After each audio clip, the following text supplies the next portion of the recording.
सत्यराम दादू दयाल जी महाराज सांच के अंक के अंतर्गत विभिन्न विषयों के ऊपर प्रकाश डाल रहे हैं। आज आत्मा के बारे में दयाल महाराज अपने विचार बता रहे हैं। दादू जी महाराज कहते हैं, जब पूर्ण ब्रह्म विचारिए तो सकल आत्मा एक, काया के गुण देखिए तो नाना वर्ण अनेक। दादू दयाल जी महाराज कहते हैं कि यदि ब्रह्म के रूप से विचार करें, आत्मा के रूप से विचार करें, चेतन तत्व के रूप से विचार करें तो सकल आत्मा एक, तो सारी आत्माएं एक ही हैं। जिस प्रकार से जो चेतन शक्ति मेरे अंदर है वही चेतन शक्ति सभी प्राणियों के अंदर है। सभी सजीव प्राणियों के अंदर वही चेतन है। सब ये केवल आदमियों में नहीं, स्त्रियों के अंदर भी वही चेतना है। स्त्रियों में, आदमियों में नहीं, मतलब जितने भी पशु हैं, पक्षी हैं, कीट है, इन सब के अंदर वही चेतन तत्व है महाराज।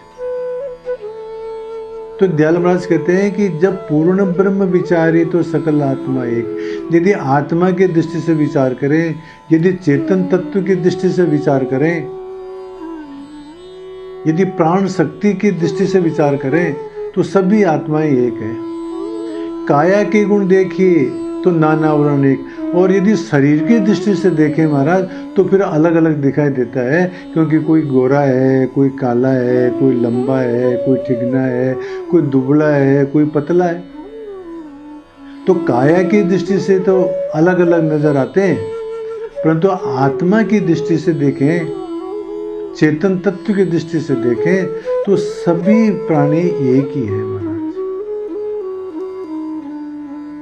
संस्कृत में आता है कि एक एव ही भूतात्मा भूते भूते व्यवस्थित है।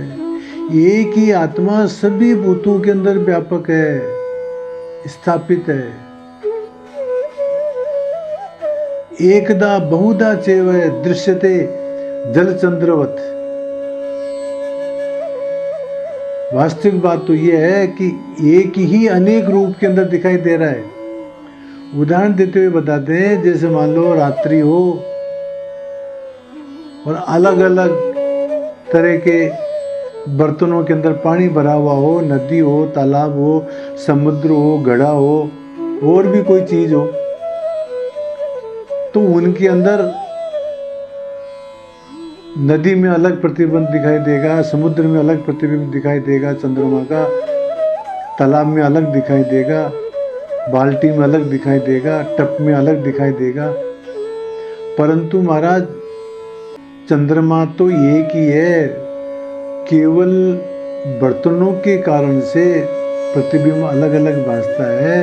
ठीक इसी प्रकार से महाराज यदि आत्मा की दृष्टि से देखें तो सकल आत्मा एक, तो सभी आत्मा एक ही है महाराज। ये जो भिन्नता जो दिखाई दे रही है ये शरीरों के कारण से दिखाई दे रही है। ये बात दयाल महाराज बता रहे हैं। अब सत्संग के बारे में बता रहे हैं। आलोचना की दृष्टि से नहीं कहता हूं महाराज, मैं किसी की आलोचना करने का मेरा उद्देश्य है। आजकल जो सत्संग होते हैं महाराज, मजाक हो रही है, तमाशा हो रहा है, स्वांग बना बना करके अब कथाएं करते हैं। ये कोई कथाएं हैं? नाचना कूदना एक मनोरंजन हो गया महाराज, ये कोई कथा नहीं है। सत्संग के बारे में दयाल महाराज कहते हैं, भाव भक्ति उपजे नहीं साहिब का प्रसंग, विषय विकार छूटे नहीं सो कैसा सत्संग। भाव भक्ति उपजे नहीं, जिस सत्संग में जाकर के भाव, परमात्मा के प्रति भाव पैदा न होवे, भक्ति पैदा न होवे, तो वो कैसा सत्संग है महाराज। भाव भक्ति उपजे नहीं साहिब का प्रसंग, अब विषय विकार छूटे नहीं सो कैसा सत्संग। और विषय विकार नहीं छूटे महाराज तो वो सत्संग कैसा है? सत्संग में जाने का तो मतलब ये है महाराज, हमारे अंदर अपने स्वाध्याय करने की क्षमता आ जाए, स्वाध्याय का मतलब पुस्तक पढ़ने से नहीं है, अपना अध्ययन करना कि मैं किधर जा रहा हूं, मैं सही रास्ते पर जा रहा हूं या गलत रास्ते पर जा रहा हूं, मेरी कमाई के साधन सही हैं या गलत हैं। क्या बताएं महाराज, एक बार मैं किन्हीं साधुओं के साथ में किसी एक व्यक्ति के पास घर पर गया। वो व्यक्ति क्या कहता है उनको कि महाराज मेरा सारा नंबर झूठ पर आधारित है, नंबर 2 पर आधारित है, मेरा तो धंधा यही है महाराज। तो पता है वो साधु क्या कहता है कि तुम चिंता मत करो, तुम तो साधुओं को भेंट दे दिया करो, साधुओं को खिला दिया करो, तुम्हारा नंबर 2 भी 1 में हो जाएगा। अरे ये कोई तरीका हुआ? मैंने तो कह दिया साहब कि देखो वास्तविक बात तो यह है कि तुम्हारे को 2 नंबर का धंधा छोड़ देना चाहिए, ये बेईमानी का धंधा तुम्हारे को छोड़ देना चाहिए। तो महाराज आजकल के साधु तो इस प्रकार से हो गए।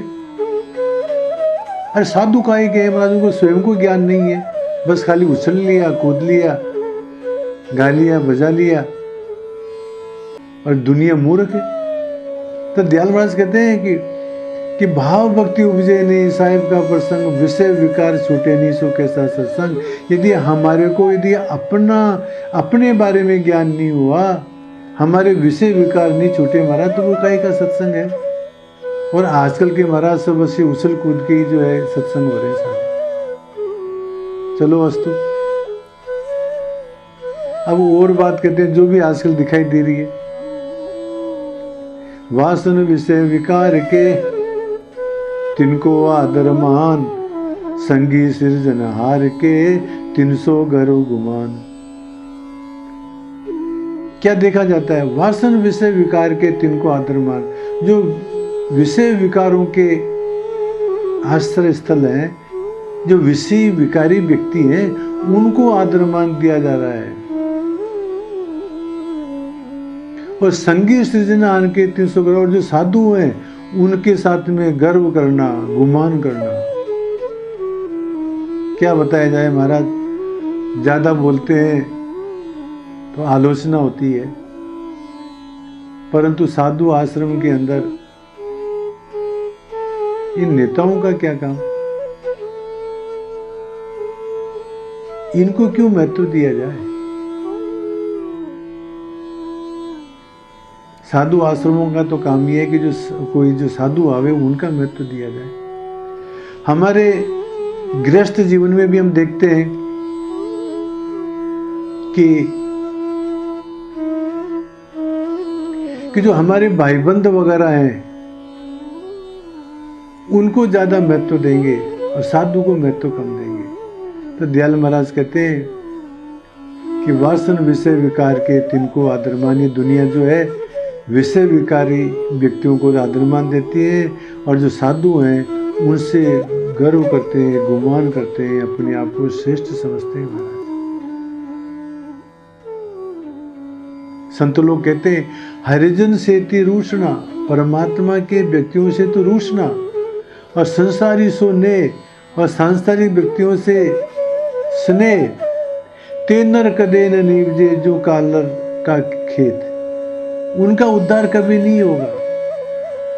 जिस प्रकार से कालर खेत के अंदर बीज नहीं उगता है,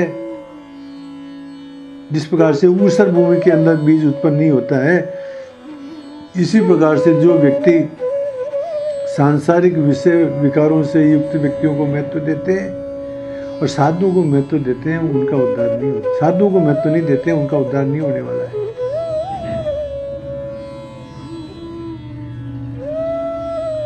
और कहते हैं दयाल महाराज, ये दुनिया कैसी है? अंधे को दीपक दिया तो भी तिमिर न जाए, सोधी नहीं शरीर की तासन का समझाए। यदि अंधे आदमी को दीपक देवे तो क्या उस व्यक्ति का अंधकार नष्ट हो जाएगा? क्या उसको दिखाई देने लग जाएगा? नहीं। सोधी नहीं शरीर की तासन क्या समझाए।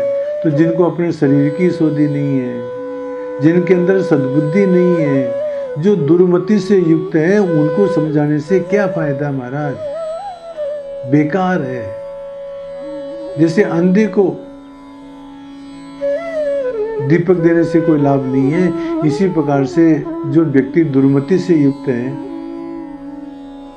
जो घमंडी है, जो अभिमानी है,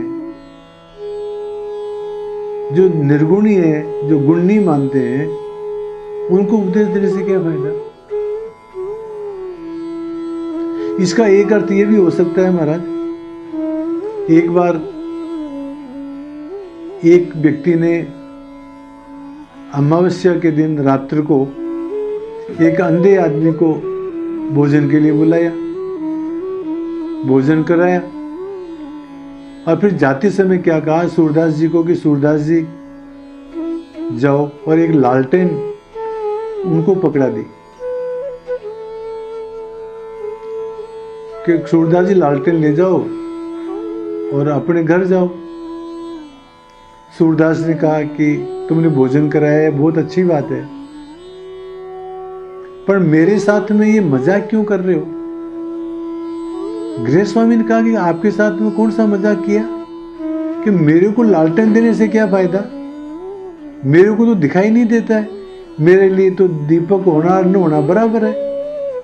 तो उसने कहा कि महाराज मैं जो है आपके साथ मजाक नहीं कर रहा हूं, अमावस्या की रात है, आपको लालटेन इसलिए दे रहा हूं मैं कि ताकि जो है कोई दूसरा आदमी तो देख ले, अंधेरा है कि भाई कोई आदमी आ रहा है तो कम से कम टकरावे तो नहीं।